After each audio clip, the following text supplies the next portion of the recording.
बहनों की लालची भाभी। करिश्मा, रेशमा और मनीषा 3 बहनें हैं। उनका एक भाई भी है, मयंक। मयंक अपनी बहनों को बहुत प्यार करता है, लेकिन मयंक की पत्नी सविता इस मामले में मयंक से बिल्कुल ही अलग है। वो अपनी ननदों का जितना बुरा कर सकती है उतना बुरा करती ही रहती है और अपनी ननदों पर हुक्म भी चलाती है। करिश्मा, करिश्मा, तुमने अभी तक नाश्ता नहीं बनाया? तुम्हारे भैया को ऑफिस जाने में देर हो रही है। हाँ भाभी, बस अभी बनाती हूँ। करिश्मा, तुम ये ढीलापन छोड़ दो। कल को पराये घर जाना है। वहाँ अगर तुम इस तरह से काम करोगी तो लोग क्या कहेंगे कि माँ ने और भाभी ने कुछ सिखाया नहीं। और तुम्हारी दोनों बहनें कहाँ हैं? अब रेशमा मार्केट गई है और मनीषा सो रही है। क्या? सुबह के 8 बज रहे हैं और ये महारानी अभी भी सो रही है? ये कहते हुए सविता अपनी सास दुर्गा देवी के पास जाती है। माँ जी, देख रही हो अपनी बेटियों के तौर तरीके? क्या हुआ बहू, सुबह सुबह क्या कर दिया मेरी बेटियों ने? अरे एक तो अभी अभी उठकर किचन में गई है, दूसरी सुबह सुबह बाहर चली गई और तीसरी अभी तक सो रही है।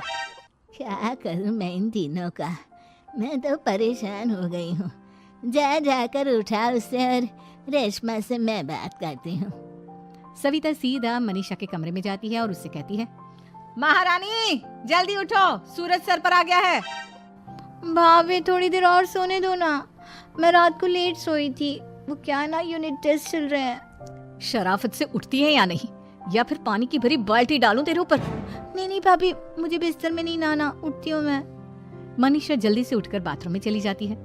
सभी आराम से बैठकर नाश्ता कर रहे होते कि तभी रेशमा बाजार से हाथ में सामान लिए आ जाती है। रेशमा को देखते ही सविता उस पर बरस पड़ती है। लो, आ गई महारानी। ऐसा भी क्या सामान लाना था जो सुबह आंख मलते ही बाजार की तरफ रवाना हो गई? भाभी, कल आप ही तो चीख रही थी कि घर का सारा सामान मुझे ही लाना पड़ता है, घर में किसी को भी किसी काम से कोई लेना देना नहीं है। अब मैं बाजार जाकर सामान ले आई तो आपको इस बात से भी तकलीफ हो रही है? देख रही हो माँ जी, अपनी बेटी की जुबान कैंची से भी तेज चलती है। और मयंक, आप तो कुछ कहेंगे नहीं अपनी लाडली बहन को? रेशमा, अपनी भाभी से ऐसे बात नहीं करते। चलो माफी मांगो। भैया, मैं क्यों माफी मांगू? आप भाभी से बोलिए ना कि हम पर कम हुक्म चलाया करे। हम इस घर की बेटियां हैं और आपकी पत्नी की ननद है, नौकरानी नहीं। लो कर लो बात। इनकी भलाई के लिए कुछ भी बोलो तो इन्हें बुरा लग जाता है। इस घर में यही इज्जत है मेरी। देख लो माँ जी, आपकी बेटी किस लहजे में मुझसे बात कर रही है। सविता वहाँ से चली जाती है। मयंक को बहुत गुस्सा आता है, वो भी वहाँ से चला जाता है। फिर करिश्मा रेशमा को समझाती है। रेशमा, तुम्हें भाभी से माफी मांग लेनी चाहिए थी ना। लेकिन दीदी, मैंने कुछ किया ही नहीं, तो मैं माफी क्यों मांगू? हाँ करिश्मा दीदी, रेशमा दीदी जैसे ही घर में आई भाभी ही उन पर चिल्ला रही थी। हाँ, मैं मानती हूँ कि गलती भाभी की थी। मैं तो इसलिए बोल रही हूँ कि भाभी ने माँ को तो पूरी तरह अपने वश में कर लिया है। वो हमारी बात सुनती ही नहीं। मयंक भैया हमारे लिए हमेशा खड़े रहते हैं, इसलिए उनकी बात का मान तो तुम्हें रखना चाहिए था ना। कोई फायदा नहीं दीदी, कुछ दिनों की बात और है, भाभी उन्हें भी हमारे खिलाफ भड़का देंगी। फिर वो भी माँ की तरह हमारी किसी बात का विश्वास नहीं करेंगे। इसी तरह सविता अपनी तीनों ननदों को किसी न किसी बात पर परेशान करती रहती थी। एक दिन मयंक अपनी तीनों बहनों के लिए गिफ्ट लाया। करिश्मा, ये तुम्हारे लिए हार का सेट। रेशमा, तुम्हारे लिए सुंदर सी ड्रेस। और मनीषा, तुम्हें किताबें पसंद है ना, तुम्हारे लिए किताबें लाया हूँ। थैंक यू भैया। थैंक यू भैया। थैंक यू भैया। करिश्मा, तुम्हारा नेकलेस कितना सुंदर है, ये भैया कहाँ से ले आए होंगे? मैंने भैया को 3 दिन पहले फोन पर ये डिजाइन दिखाया था और आज भैया ये ले आए। सविता तो अपनी ननदों के गिफ्ट्स देखकर जल गई और करिश्मा का नेकलेस तो उसे भी बहुत पसंद आया था। अपनी बहनों के लिए कितना अच्छा नेकलेस लेकर आए हैं, मुझे कभी कोई गिफ्ट नहीं दिया।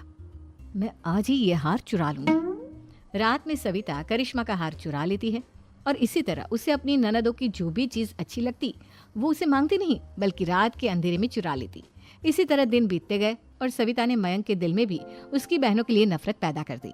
एक दिन मयंक ने करिश्मा और रेशमा के लिए रिश्ता देखा और ये बात उसने घर में सबको बताई। माँ, करिश्मा और रेशमा के लिए बहुत अच्छा रिश्ता आया है, वो लोग कल इन्हें देखने आ रहे हैं। आप और सविता मिलकर सारी तैयारी कर लेना। ये सुनकर करिश्मा और रेशमा खुश हो जाती हैं, लेकिन सविता सोचती है, अगर इन दोनों बहनों की शादी हो गई तो घर और बाहर का काम कौन करेगा?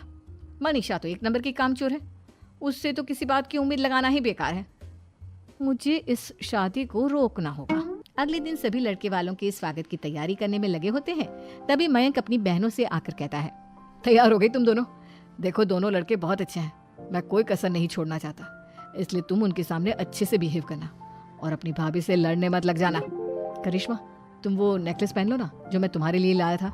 भैया मैं बहुत देर से वो नेकलेस ढूंढ रही हूँ लेकिन मुझे मिल ही नहीं रहा। क्या तुमने नेकलेस खो दिया? तुम्हें पता भी है वो कितना महंगा था। तुम कोई काम ढंग से नहीं कर सकती। मयंक गुस्से में वहां से चला जाता है। थोड़ी देर बाद लड़के वाले भी आ जाते हैं। वो दोनों बहनों को पसंद कर लेते हैं और रिश्ता पक्का हो जाता है। लेकिन सविता के दिमाग में तो कुछ और ही खिचड़ी पक रही थी। वो पंडित जी के पास करिश्मा की कुंडली लेकर जाती है और उन्हें पैसे देकर करिश्मा की कुंडली बदलवा देती है। जब लड़के वालों के पास करिश्मा की कुंडली जाती है तो वो दुर्गा को फोन करते हैं। बहन जी, हमने करिश्मा की कुंडली अपने पंडित जी को दिखाई थी। आपकी बेटी की कुंडली नहीं बल्कि दोषों का पिटारा है। देखिए, मैं और मेरे पति इन सब बातों में बहुत विश्वास करते हैं, इसलिए हम आपकी बेटी से अपने बेटे की शादी नहीं करा सकते। इस तरह करिश्मा का रिश्ता टूट जाता है और सभी घर वालों को बहुत दुख होता है।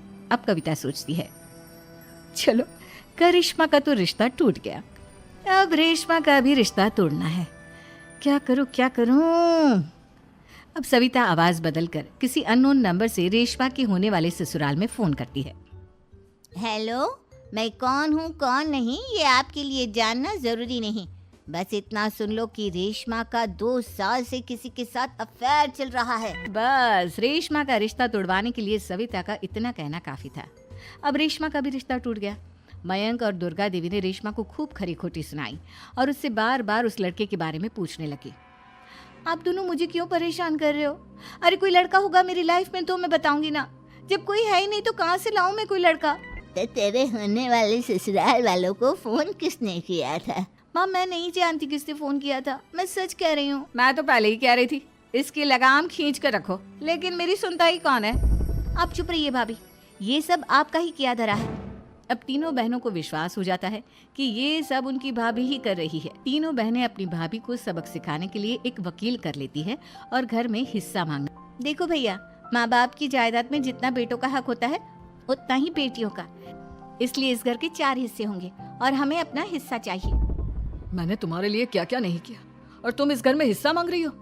भैया, आप और माँ हम बहनों की कोई बात नहीं सुनते हो और भाभी हमारी शादी नहीं होने देगी क्योंकि उन्हें लगता है कि आप हमारी शादी में ज्यादा पैसा लगाओगे और उन्हें हम जैसी फ्री की नौकरानी कहाँ मिलेगी। तो हम भाभी के साथ तो रह नहीं सकते, हम बहनों को अपना हिस्सा चाहिए। अरे तुम्हें शर्म आनी चाहिए अपनी भाभी पर ऐसा इल्जाम लगाते हुए। वो तुम्हारे बारे में कितना सोचती है। हाँ माँ, भाभी हमारे बारे में बहुत सोचती है। दिन रात बस यही सोचती रहती है कि किस तरह से अपनी तीनों ननदों को परेशान करूं और कभी मुझे पढ़ने भी नहीं देती। दोनों बहनों का रिश्ता भी तो इन्होंने ही तोड़वाया है और रात में हमारे कमरे में आकर हमारी चीजें भी चुराती हैं। इसी तरह सविता की तीनों ननदें अपनी बात पर अड़ी रही। अब कोर्ट में तारीख भी शुरू हो गई। जब सविता को लगा कि उसकी तीनों ननद इतनी आसानी से नहीं मानने वाली तो उसने अपने पति और सास को सारी सच्चाई बता दी और अपनी तीनों ननद से माफी मांगी। मयंक और दुर्गा को भी अपनी गलती का एहसास हो गया। अब सविता खुद करिश्मा और रेशमा के लिए अच्छा रिश्ता ढूंढती है और उनकी शादी करवाती है।